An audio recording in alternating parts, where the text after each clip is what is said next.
ये देखो दोस्तों, तैयारियां चल रही पूरी कल की मसाल विशाल यात्रा 26 अक्टूबर की। इस पे हम अपने लोगों से कुछ चर्चा करना चाहते। ये पूरी तैयारियां चल रही हैं। ये देखो सारे लोग लगे पड़े हैं दोस्तों। हमारे ये तथागत शाक्य मुनि गौतम बुद्ध संस्था के हमारे राष्ट्रीय अध्यक्ष जी हैं। ये हमारे PS Shakya, doctor PS Shakya ji हैं। उसके महासचिव है ना भाई साहब? हाँ, महासचिव। हाँ, तो इन दोनों लोगों से वर्तमान तो बताएं सर, आप लोग इसके बारे में कैसी तैयारियां चल रही हैं, क्या है, लोगों को कुछ अवगत कराएं। तैयारियां हमारी जोर शोर से चल रही हैं।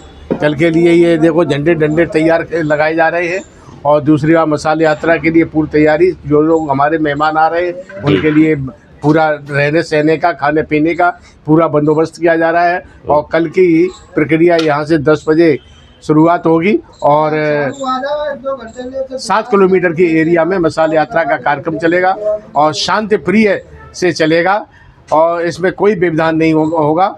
ये ऐसी हमारे लोगों की उम्मीद है। कम से कम 1000 आदमी की उम्मीद है कि वो सभी लोग आ सकते हैं। जी जी जी, नमो बुद्धाय। अब हमारे माननीय पीएस शाक्य जी बताएं कि आपके मन में क्या चल रहा है इस पूरी तैयारी को लेकर के,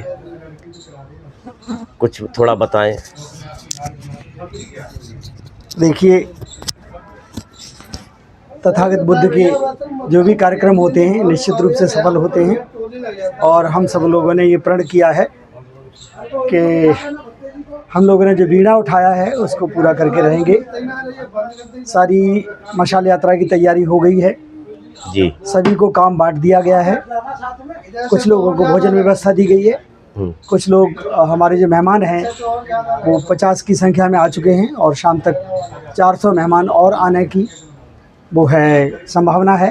सभी मेहमानों को ठहरने के लिए 2 जगह व्यवस्था की गई है जी। एक तो राजेंद्र सिंह शाक्य के यहाँ पर गली नंबर 1 दुर्गा पार्क में, और दूसरी व्यवस्था यहाँ करीब 60-70 मेहमान ठहर सकते हैं, और वो व्यवस्था रखी गई है राष्ट्रीय अध्यक्ष कैलाश चंद्र शाक्य जी के घर पर। हमने वहाँ गद्दे और चादर बिछवा दिए हैं जी, और उनके रहने की, खाने की व्यवस्था कर दी गई है, पानी की व्यवस्था कर दी गई है, और सभी लोग तैयारियों में लगे हुए हैं। और शीघ्र शाम तक हम ये सारी तैयारियां कर लेंगे, ताकि हम कल हर हाल में निश्चित समय से नियत समय पर अपनी यात्रा प्रारंभ कर सकें। और तथागत बुद्ध से यही अनुकंपा चाहते हैं कि उनकी कृपा दृष्टि बनी रहे और इस मशाल यात्रा में कोई व्यवधान नहीं आए। धन्यवाद।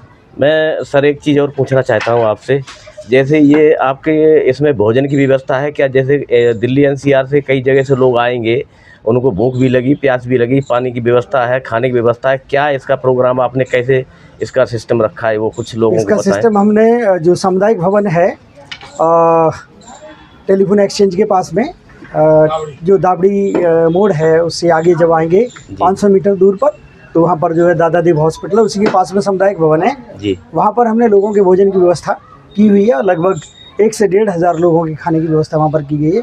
जो लोग भी मशाल यात्रा में शामिल होंगे उनके लिए हमने वहाँ भोजन की, पानी की सारी व्यवस्था की गई है। और जैसे ही मशाल यात्रा का समापन होगा, हमने उसी हॉल में एक धम्मा हॉल तैयार किया हुआ है। वहाँ पर हमारे जो बौद्ध भिक्षु आए हैं वो जो है अपने प्रवचनों से हम लोगों को अवगत कराएंगे कि आगे की प्रक्रिया हमारी क्या होनी चाहिए और किस प्रकार से हम अपने इस मिशन में कामयाब होंगे। धन्यवाद जी।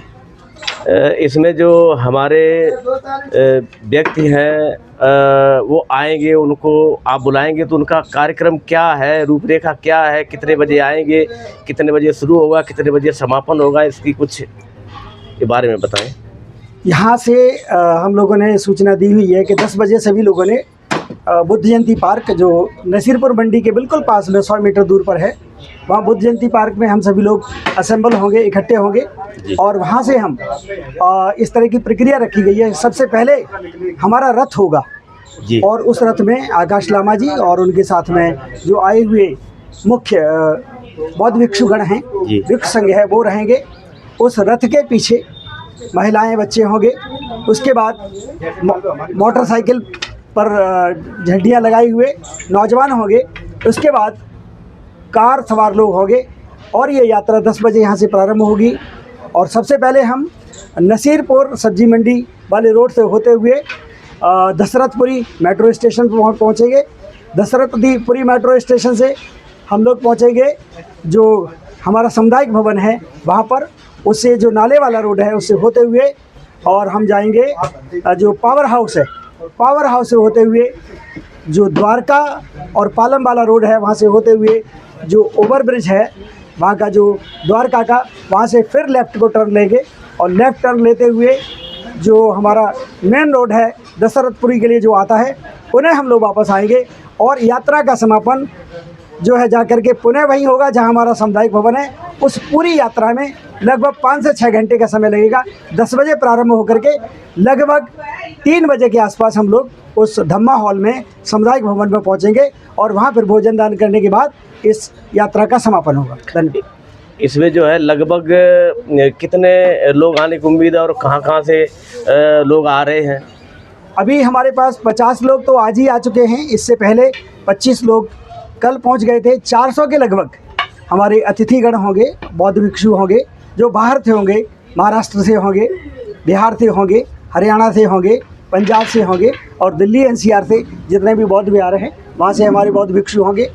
इसके अलावा हमारी जितनी भी सहायक संस्थाएं हैं वहाँ से बहुत सारे लोग आएंगे। वैसे उम्मीद तो ये है कि 1000-2000 नहीं, हम लोग लाखों की संख्या में सड़क पर निकलेंगे और अपना संदेश भारत सरकार को, बिहार सरकार को और उस सत्ता को दे के रहेंगे जिन्होंने बुद्धिज़्म के साथ एनक्रोचमेंट किया है और बौद्धों की विरासत को हड़पने की कोशिश की है, बौद्धों की विरासत पर कब्जा कर रखा है।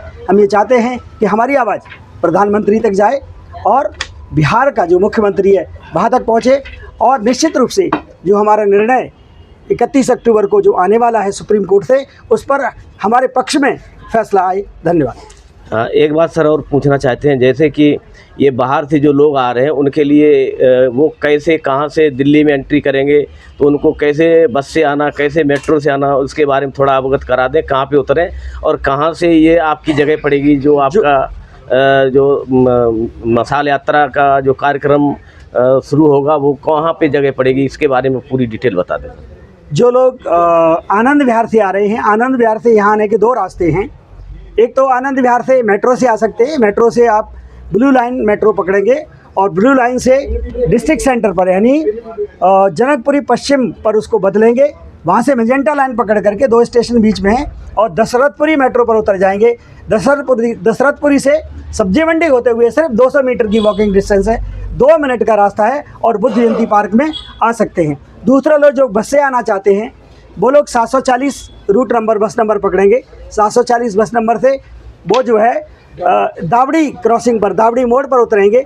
दावड़ी मोड़ से थोड़ा सा आगे आएंगे तो वहाँ पर एक बस स्टॉप है। उस बस स्टॉप से 801, 772 और RL 77 बस पकड़ करके और फिर दशरथपुरी स्टैंड पर उतर जाएंगे। वहाँ से फिर बुद्ध जयंती पार्क पर वो लोग आ सकते हैं। जो लोग नई दिल्ली से आना चाहते हैं, ट्रेन से जो लोग आ रहे हैं, नई दिल्ली से लोग वहाँ से RL 77 डायरेक्ट आती है जो दशरथपुरी उतारेगी। इस प्रकार से वो लोग बुद्ध जयंती पार्क धरना स्थल पर जहाँ से मशाल यात्रा प्रारंभ होगी वहाँ पर पहुँच सकते हैं। ठीक है सर, बहुत बहुत धन्यवाद आपका। बहुत सटीक जानकारी आपने दे दी है। जो भी हमारे महान लोग आने वाले हैं दूर दूर से, और इस कारवा में भाई साहब ने हमारे पूरी जानकारी लगभग दे दी है, कहाँ उतरना है, कैसे आना, क्या करना। और कुछ आपके मन में सर कोई प्रश्न, कोई और किसी तरह की बात हो तो वो भी थोड़ी सी अवगत करा दें हमारे लोगों को। मैं एक बात और अंत में कहना चाहूँगा जी कि इस यात्रा को सफल होने के लिए तथागत बुद्ध से प्रार्थना करता हूँ जी और कहता हूँ कि तथागत बुद्ध के जैसा हमारा मन बना देना। वाह सर। करुणा के सागर, दया के सागर, सारे संसार को रोशनी दिखाने वाले तथागत बुद्ध से प्रार्थना है कि सबके मन में करुणा जागृत कर दे। और दूसरी प्रार्थना है कि चंद्रगुप्त मौर्य के जैसा सभी का तन बना देना। क्या बात। संसार में चंद्रगुप्त मौर्य जैसा योद्धा न आज तक हुआ है और आगे होने की उम्मीद भी नहीं है। जिस तलवार को चंद्रगुप्त मौर्य चलाते थे, उस तलवार को किसी योद्धा को उठाने की हिम्मत भी नहीं हुई, इतनी भारी तलवार थी। तो अगर पूरे विश्व में सबसे शक्तिशाली अगर कोई राजा हुआ है जिसने अखंड भारत को, खंडित भारत को, खंड भारत को अखंड भारत के रूप में परिणत कर दिया, और आज हमारे इतिहास के स्वर्णाक्षरों में जिनकी गाथा दफन है, जिनकी गाथा हमें पढ़ाई जाती है और सिखाई जाती है, तो मैं कहता हूँ कि तथागत बुद्ध के जैसा सभी का मन बना देना, और चंद्रगुप्त मौर्य के जैसा सभी का तन बना देना, क्रांतिकारी बनाना है ज्योतिबा राव के जैसा। देखिए, लोग कहते हैं अकेला क्या कर सकता है, अकेला चना क्या भाड़ फोड़ सकता है। मैं कहता हूँ अकेला चना तो भड़बूजे की आंख भी फोड़ सकता है। महात्मा ज्योतिबा फुले अकेले थे, माता सावित्रीबाई अकेली थी, और दोनों ने मिलकर के इस देश की परिपाटी को बदल दिया। जहाँ हमारे हिंदू शास्त्रों में लिखा हुआ था नारी शूद्रो नादीयताम, और उस परिपाटी को ख़त्म करके सबके लिए शिक्षा, सबके लिए अधिकार देने की उन्होंने कोशिश की।